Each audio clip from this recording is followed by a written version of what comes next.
রাজধানীর মগবাজারের হোটেলের খাবার খেয়ে একই পরিবারের 3 জনের মৃত্যু হয়েছে বলে অভিযোগ করেছেন স্বজনরা। লক্ষ্মীপুর থেকে সন্তানের চিকিৎসার জন্য ঢাকায় আসা সৌদি প্রবাসী মনির হোসেন, তার স্ত্রী ও সন্তান এমন অস্বাভাবিক মৃত্যুর শিকার হয়েছেন। খবর পেয়ে খাবার হোটেল ও তাদের অবস্থান করা আবাসিক হোটেল থেকে আলামত সংগ্রহ করেছে পুলিশ। ইশতিয়াক ইমনের রিপোর্ট।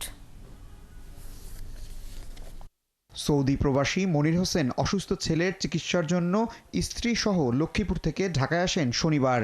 চিকিৎসকের সাক্ষাৎ না পেয়ে মগবাজার সুইট স্লিপ নামের এই আবাসিক হোটেলে ওঠেন। সন্ধ্যা পর্যন্ত মনিরের চাচা সাথে ছিলেন ও একসাথে খাবার খেয়েছেন। তিনি জানান, রোববার ভোরে মুঠোফোনে তাকে জানানো হয় 3 জনই রাতের খাবার খেয়ে অসুস্থ হয়ে পড়েছেন। এরপর মনির হোসেনের চাচা 3 জনকে উদ্ধার করে 8 দিন হাসপাতালে নিয়ে গেলে চিকিৎসকরা তাদের মৃত ঘোষণা করেন। রাতে 10:30 বাজে আমি ফোন দিয়েছি, কি মনির তোকে কি খবর টবর, কয় কাকা খানা খাইতিস, তো খানা খাইতেছস নিচে তো আনছস, নিচে গেছস না উপরে, কয় না নাইমদের আর হোটেলে যাই খাওয়া সম্ভব না, উপরে আনছি। এই আমার লগে রাত্রে কথা শেষ। এরপর সকাল 6:25 কি 35-এর ভিতরে আমারে ফোন দিয়েছে, কাকা এলো আমরা 3 জন রাত্রে বমি করতে করতে মরে যাইতেছি, আপনি একটু হসপিটাল হয়।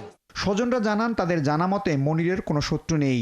1.5 যুগ ধরে মনির হোসেন সৌদিতে থাকেন, সেখানে তার ব্যবসা রয়েছে। ওর তুলনা হয় না, ওর কোনো শত্রু নাই, সবাই ওর মিত্র। কিন্তু এই হোটেলে তো ওরা পরিচিত না। এখানে কেন ওকে বিষক্রিয়া প্রয়োগ করব? বাইরে থেকে যে খাওয়াটা আনলো, ওই খাওয়াটা কাকে দিয়ে আনলো, কি নিজে আনলো কিনা, আমরা এই জন্য এটা তদারকটা চাই। মগবাজার মোড়ে তাজ ভাত ভর্তা হোটেল থেকে তারা খাবার খান আর রাত যাপন করেন সুইট স্লিপ আবাসিক হোটেলে। এই 2 হোটেল থেকে আলামত সংগ্রহ করেছে পুলিশ। প্রাথমিকভাবে ধারণা করা হচ্ছে, ডাক্তাররা যেটা বলতেছে যে খাবারের বিষক্রিয়ার কারণে এটা হইতে পারে। তো ওই ক্লুটা পাওয়ার পর আমরা এদিকে দেখতেছি যে কোথা থেকে খাবার নিয়ে গেছে, কি হয়েছে, এটা আমরা একটু বিস্তারিত দেখার জন্য এখানে আসছি। সিসি ক্যামেরা দেখতেছি, দেখে আমরা তারপরে বুঝতে পারবো আসলে কি হয়েছে। এদিকে উত্তরায় সড়ক দুর্ঘটনায় একই পরিবারের 3 জন মারা গেছে।